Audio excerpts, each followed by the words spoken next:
آصف علی زرداری جو ہے وہ عمران خان سے اپنا بیانیہ ملانا چاہ رہے ہیں، یعنی کہ آنے والے دنوں میں یہ سنا جا سکتا تھا کہ عمران اور زرداری بھائی کندھے پر لاشیں اٹھا کر الیکشن لڑنے کے عادی ہیں، بھاگیں گے نہیں، اتحادیوں سے کہہ رہا ہوں ڈرو گے تو مرو گے۔ چیئرمین ہیں بلاول بھٹو صاحب، ان کے یہ الفاظ ہیں، انہوں نے اپنی تقریر میں کہا کہ ڈرو گے تو مرو گے۔ کہنے والے آپ کو پتہ بہت کچھ کہتے ہیں۔ آصف علی زرداری سے بھی بلاول بھٹو کا بیانیہ الگ نظر آ رہا ہے۔ السلام علیکم، میں ہوں آپ کا ہوسٹ عبد الرحمان، آپ دیکھ رہے ہیں امرا نیوز۔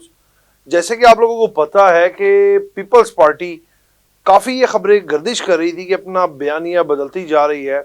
جو اس کی اتحادی جماعتیں تھیں، جو پی ڈی ایم انہوں نے مشترکہ بنائی تھی عمران خان کی گورنمنٹ کو گرانے کے لیے، تو پیپلز پارٹی اس سے اپنا بیانیہ جو ہے وہ الگ کرتی جا رہی تھی۔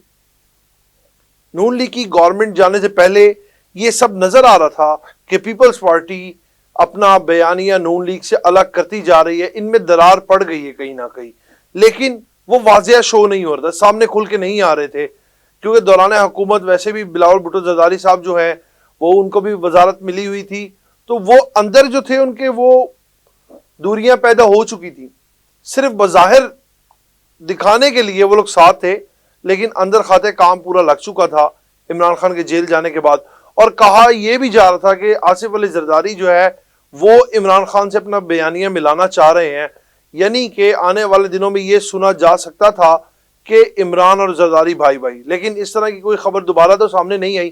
لیکن عمران خان کی جو دھواں دھار تقریب تھی، اور اس تقریب میں جو انہوں نے خطاب کیا اپنے جو جیالے تھے پیپلز پارٹی کے، وہ تقریر میں عمران خان کو انہوں نے کہا کہ مطلب کہ سمجھے سمپتھی دکھائی الفاظ میں، اور دوسری جگہ انہوں نے کہا کہ اتحادی جماعتیں جو ہیں، یعنی کہ وہ نون لیگ کا نام تو نہیں لے رہے تھے، لیکن انہوں نے کہا اتحادی جماعتیں جو ہیں یہ الیکشن سے بھاگ رہے ہیں، یہ لوگ ڈر رہے ہیں اور یہ الیکشن نہیں کرانا چاہتی۔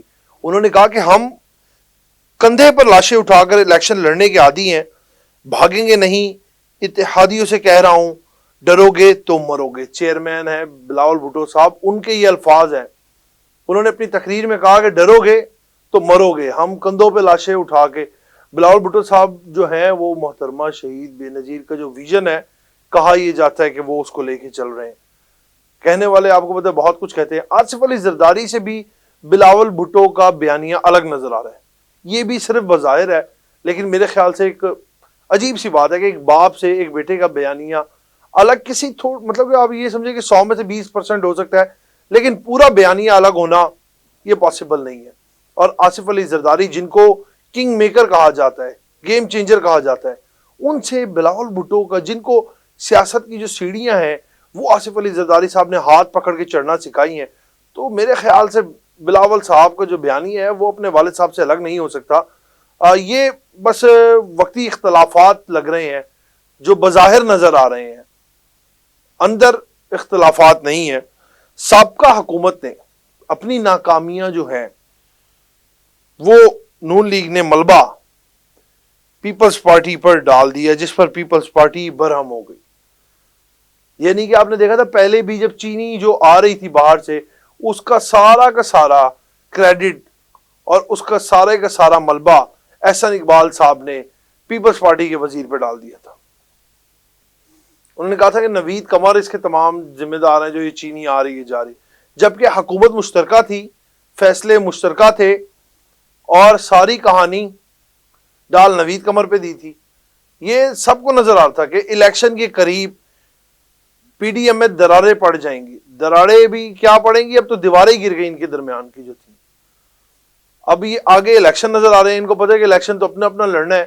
ہر سیاسی جماعت کو اپنے یہی لالچ ہے، خواہ وہ پی ٹی آئی ہو، وہ نون لیگ ہو، وہ پیپلز پارٹی ہو، وہ مولانا فضل الرحمان کی جماعت ہو، وہ جماعت اسلامی ہو، یا ایم کیو ایم پاکستان ہو، ان سب نے اپنی 1.5 اینٹ کی مسجد بنانی ہے۔ ان کو یہ ہے کہ زیادہ سے زیادہ ہم سیٹیں لیں اور ہماری حکومت قائم ہو جائے۔ سندھ پیپلز پارٹی کے لیے، باقی رہ گئے 3 صوبے، بلوچستان، کے پی کے اور پنجاب۔ ان کا فیصلہ اب آصف علی زرداری صاحب کا جو ویژن تھا، ان کا یہ تھا کہ وہ پنجاب سے زیادہ سیٹیں لیں، اور جبکہ جنوبی پنجاب میں کچھ حد تک تو پیپلز پارٹی کے کافی ہولڈ بھی ہے، اور دوسری جانب یہ دیکھا جا رہا ہے کہ جو نون لیگ کے رہنما ہیں، جو قیادت ہے نون لیگ کی، وہ میاں نواز شریف کے پاس لندن پہنچ گئی ہے۔ ایک ایک کر کے جہاز میں روانہ ہوتے جا رہے ہیں. ان سب کے بعد حمزہ صاحب جو تھے وہ الگ تھے، بالکل نظر نہیں آ رہے تھے کہیں پہ. حمزہ شہباز سیاسی طور پہ تو بالکل نہ ٹی وی پر کہیں نظر آ رہے تھے. ابھی کچھ دن قبل ان کا جو ہے جنم دن منایا گیا ہے، ادھر فلیٹی میں بڑا ہی تقریب تھی، کیک کاٹا گیا، لیکن حمزہ صاحب خود وہاں پہ موجود نہ تھے. نون لیگ کے جو رہنما ہیں وہ موجود تھے، جو نون لیگ کے منسٹرز سابقہ ہیں وہ موجود تھے، حمزہ صاحب موجود نہیں تھے. اب آج یہ سننے میں خبر آئی ہے کہ حمزہ صاحب جو ہے وہ بھی لندن روانہ ہو گئے ہیں یا ہونے جا رہے ہیں.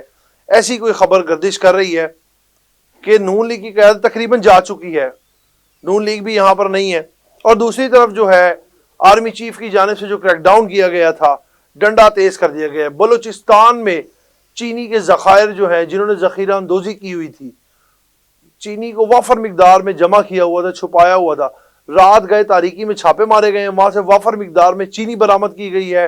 2 لوگ اریسٹ کیے گئے ہیں جن سے پتہ نہیں 7 کروڑ آئی تھنک کہ 7 کروڑ ڈالر جو برآمد ہوئے. 7 کروڑ ڈالر یار، 7 کروڑ ڈالر ایک ہیوج اماؤنٹ ہوتی ہے، جو عام 2 باشندے جو اسمگلر سے ان کے پاس تھے. اگر اس طرح کے 100 بندے پکڑے جائیں تو یہ پاکستان کی تو لہریں بہریں ہو جائیں گی، سارا قرضہ ویسے ہی اتر جائے گا. اب دیکھنا یہ ہے کہ یہ کریک ڈاؤن کہاں تک جاتا ہے اور یہ اسمگلرز کی کہاں تک کمر توڑتا ہے. اسی کے ساتھ اپنے میزبان کو اجازت دیں، آپ سے پھر ملاقات ہوگی، تب تک کے لیے اللہ نگہبان.